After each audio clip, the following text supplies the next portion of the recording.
ದೊಡ್ಡ ಮಟ್ಟದ ಡ್ರಗ್ಸ್ ಕಿತ್ತೋಗುತ್ತೆ, ಒಂದು 400 ಕೋಟಿಗೂ ಅಧಿಕ. ಈ ಅವೇರ್ನೆಸ್ಸಿಂದ ಒಂದಷ್ಟು ಬದಲಾವಣೆ ಆಗ್ಬೋದು ಅಂತ. ಎಲ್ಲಿ ತನಕ ಯೂತ್ಸ್ ಅವೇರ್ ಆಗಲ್ವೋ ನಮ್ಮ ಯಾವ ಪ್ರೋಗ್ರಾಮ್ ಮಾಡಿದ್ರು ಫ್ರ್ಯಾಕ್ಷನ್ಗೆ. ಆದರೆ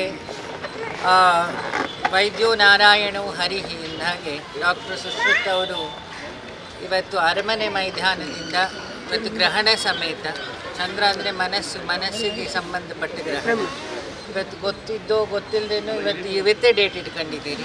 ಹಾಗಾಗಿ ಇವತ್ತು ಯುವಜನಕರ ಮನಸ್ಸಿಗೆ ಈ ಕಿಕ್ಕು ಅನ್ನೋ ಭ್ರಮೆಗೆ, ಈ ಹಾವು ಕಚ್ಚಿದರೆ ಸಾಯ್ತೀವಿ ಅಂತ ಗೊತ್ತಿದ್ರು ಕಚ್ಚಿಸ್ಕೊಳ್ಳೋದು ಅಂತೀವಲ್ಲ, ಇವತ್ತು ಯೂತ್ಸ್ ಆ ಪರಿಸ್ಥಿತಿಲಿದ್ದಾರೆ. ಸೊ ಡ್ರಗ್ಸನ್ನು ಬರೀ ಮೊದಲಿನ ಥರ ಟ್ಯಾಬ್ಲೆಟು, ಇಂಜೆಕ್ಷನ್ನು, ಪೌಡರ್ಸು ಆ ಥರದ್ರಲ್ಲಿಲ್ಲ. ನಾವೆಲ್ಲ ಓದ್ತಾ ಕಾಲಘಟ್ಟದಲ್ಲಿ ಓಡ್ತಾ ಇದ್ದೆ ಡ್ರಗ್ಸ್ಗಳದೆಲ್ಲ. ಆದರೆ ಇವತ್ತು ಫುಡ್ಡಿಗೆ ಸಮೇತ ಐಸ್ ಕ್ರೀಮ್ಸು ಅದೆಲ್ಲ ಹಾಕಿ ಸ್ಕೂಲ್ ಹತ್ರ ಮಾರ್ತಾ ಇದ್ದಾರೆ. ಬೆಂಗಳೂರು, ಮೈಸೂರಲ್ಲಿ, ಮ್ಯಾಂಗ್ಳೂರಲ್ಲಿ ವಿಪರೀತವಾಗಿದೆ. ಸೊ ನಾನು ಹೇಳಿದಾಗೆ ಫಸ್ಟು ತಂದೆ ತಾಯಿಗಳ ಅವೇರ್ ಆಗಬೇಕು, ಜೊತೆಗೆ ಸರ್ಕಾರ ಸರಿಯಾದ ಕಾನೂನು. ಯಾಕಂದರೆ ನಮ್ಮ ಕುಂಭಮೇಳ ನೋಡಿ ಇಡೀ ಜಗತ್ತು ತಲೆ ಕೆಡಿಸ್ಕೊಂಡಿತ್ತು, ದುಡ್ಡು ನೋಡಿ ಅಲ್ಲ, ಹ್ಯೂಮನ್ ರಿಸೋರ್ಸ್ ನೋಡಿ. ಇನ್ನೊಂದು ವರ್ಷದ ಕುಂಭಮೇಳಕ್ಕೆ ನಾವು ಇದೇ ಡ್ರಗ್ಸಿಗೆ ಅಡಿಕ್ಟ್ ಆದರೆ ಹ್ಯೂಮನ್ ರಿಸೋರ್ಸ್ ಪರಿಸ್ಥಿತಿ ಒಂದ್ಸಲ ಇಮ್ಯಾಜಿನ್ ಮಾಡಿಕೊಂಡ್ರೆ ನಮಗೆ ಅದರ ಅವೇರ್ನೆಸ್ ಗೊತ್ತಾಗುತ್ತೆ.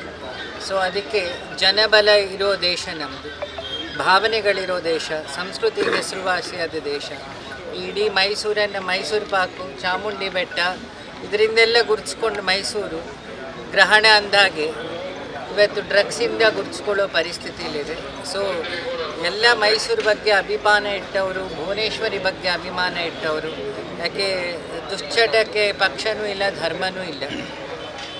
ಹಾಗಾಗಿ ಎಲ್ಲ ತಂದೆ ತಾಯಿಗಳು ಫಸ್ಟ್ ಅವೇರ್ ಆಗಬೇಕು. ಆಮೇಲೆ ಸರ್ಕಾರ ಸರಿಯಾದ ಕಾನೂನುಗಳು ತಂದು ನಾನ್ ಬೇಲೆಬಲ್ ಅಫೆನ್ಸ್ ಥರ ಇದಕ್ಕೆ ವ್ಯವಸ್ಥೆ ಮಾಡಿದರೆ ಕಳ್ಳತನ ತಾನಾಗೆ ನಿಲ್ಲುತ್ತೆ. ಜೊತೆಗೆ ವೈದ್ಯ ಲೋಕದಿಂದನೂ, ರೋಟ್ರಿಯಿಂದನೂ, ಲಯನ್ಸಿಂದನೂ ಸೇವೆಗೆ ಅವಧಿ ಇಲ್ಲ, ಧರ್ಮಕ್ಕೂ ಅವಧಿ ಇಲ್ಲ.